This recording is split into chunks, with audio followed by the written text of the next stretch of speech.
Welcome back, fellas, into this new video of Tech Express. Today let's talk a little bit more about Fiverr. So this is going to be for new sellers on Fiverr, because buyer requests are your secret weapon, you might call it that way. So the first thing, of course, I need to do is to open a new tab. I'm going to go directly here into Fiverr.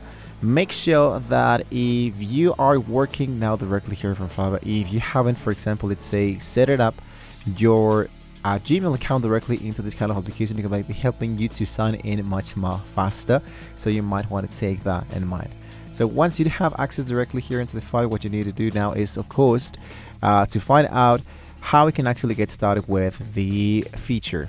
So Fiverr hides this feature, which is doesn't always show available requests. So let's see where to find these elements and host the troubleshoot and empty list. Right, so here directly here, let's locate the buyer request feature. I am now directly into Fiverr account and switch to the selling dashboard where it says switch to selling. Just click here and we are now directly into selling. So look at the main navigation bar. You might find the feature directly under the gig tab, which is usually appears here directly into my business. So click the buyer's request. This page is your portal to custom work. Basically, here is the request section. You can accept the custom owners. So you may find this feature on the more drop down menu.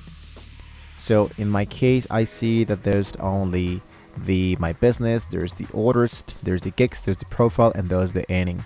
So the buyer request, this page is your portal to custom works.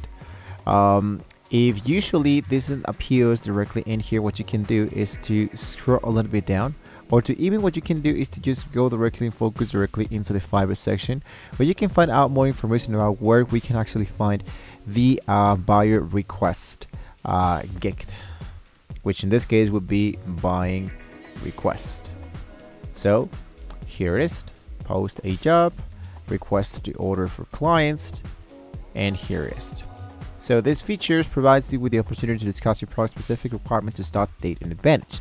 So directly here, it's the request buyer.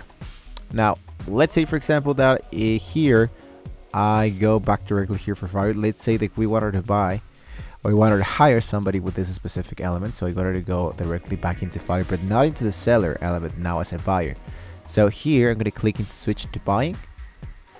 I select one that I would like to work with. Let's say, for example, from graphic and design. Directly in here, I scroll a little bit down. Let's say, for example, that I focus for art and illustration, AI artist.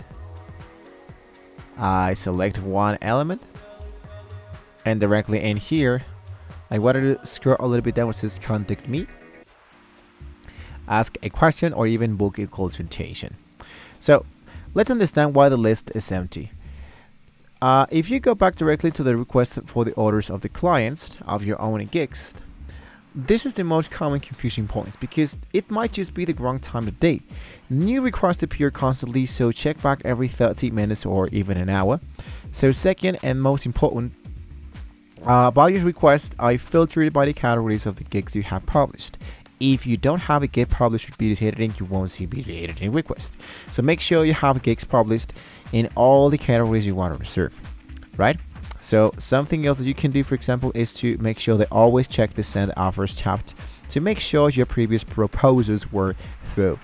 Now, when the list populates, you need to act fast, because clicking to the newest filters to see the first request, and to accept custom orders every time you want to focus for special services. So look closely to three things: the buyer description, the buyer budgeting, and the delivery time.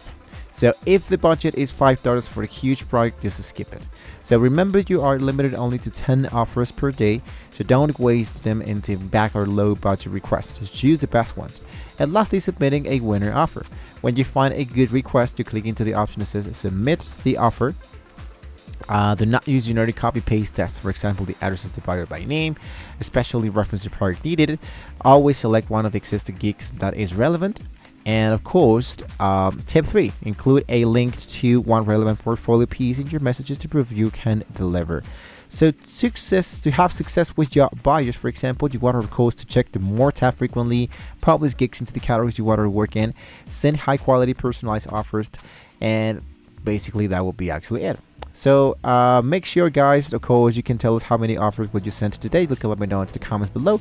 Don't forget, guys, to like, share, and subscribe to the channel if you want to see more great tools, how we can get started with the Fiverr, and so much more potential elements. Thank you guys so much for watching the video, and hopefully with all of this being said, we can see you guys next time.